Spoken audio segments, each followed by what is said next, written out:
Hi, I'm Jim Ward of the Middle Country Public Library, and I'd like to welcome you to another episode in our History Bites series.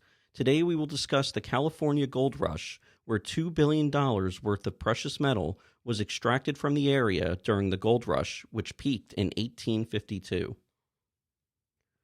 On January 24th, 1848, James Wilson Marshall, a carpenter originally from New Jersey, found flakes of gold in the American River at the base of the Sierra Nevada mountains near Coloma, California.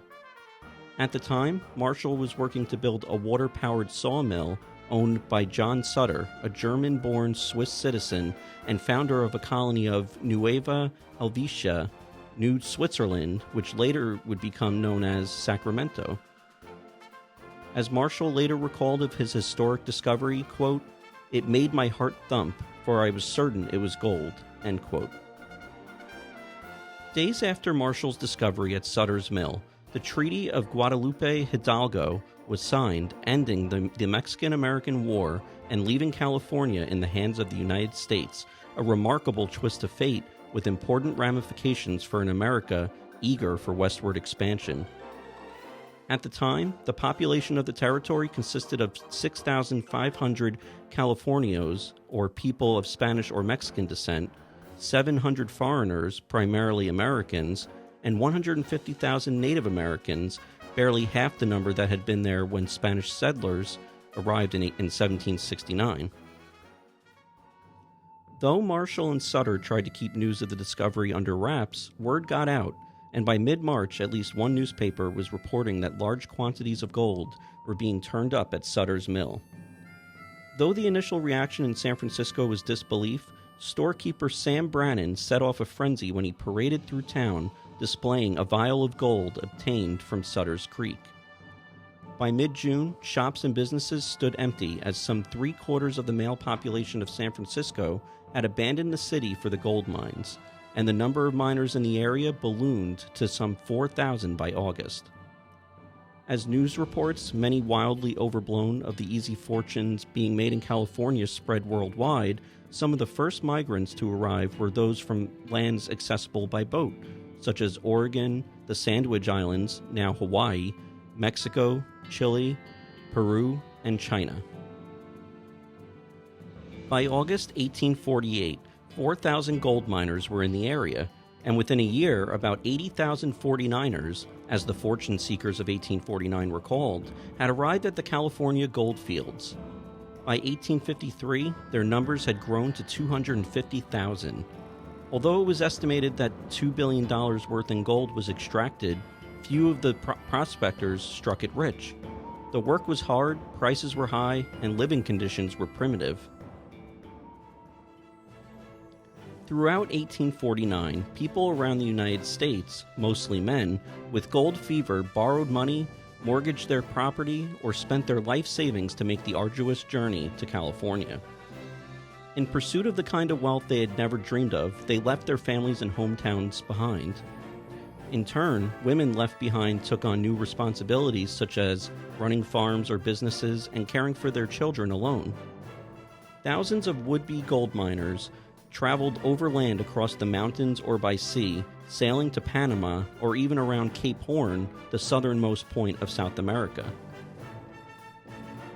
By the end of the year, the non-native population of California was estimated at 100,000, as compared with 20,000 at the end of 1848 and around 800 in March of 1848.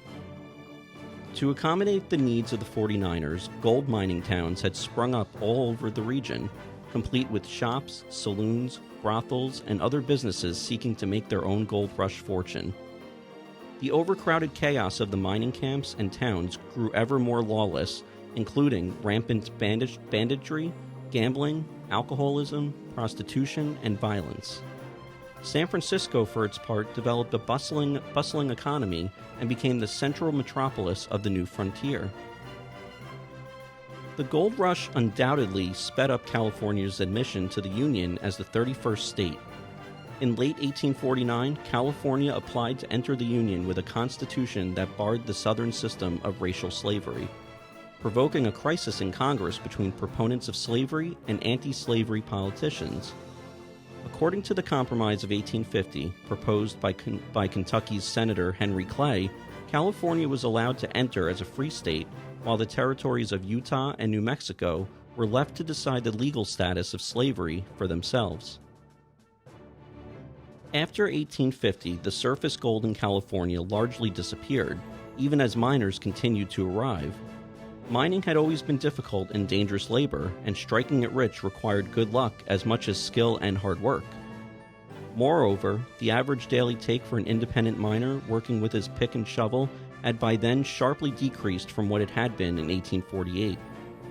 As gold became more and more difficult to reach, the growing industrialization of mining drove more and more miners from independence into wage labor.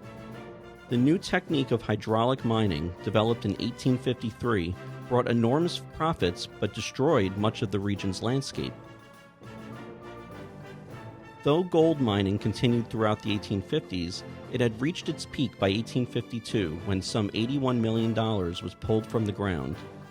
After that, the total take declined gradually, leveling off to around $45 million per year by 1857. Settlement in California continued, however, and by the end of the decade, the state's population was 380,000. New mining methods and the population boom in the wake of the California Gold Rush permanently altered the landscape of California.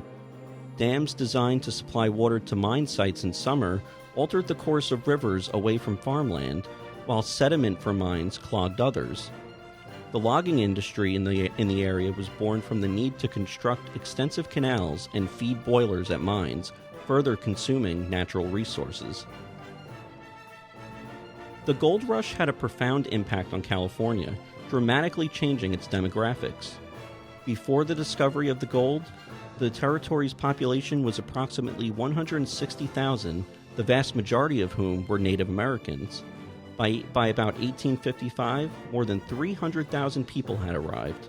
Most were Americans, though a number of settlers also came from China, Europe, and South America. The massive influx gave rise to numerous cities and towns, with San Francisco gaining particular prominence. I'd like to thank you all for joining us for today's episode. If you enjoyed it, click like, and if you watched on YouTube, hit subscribe. Thanks so much, and we'll see you all next time.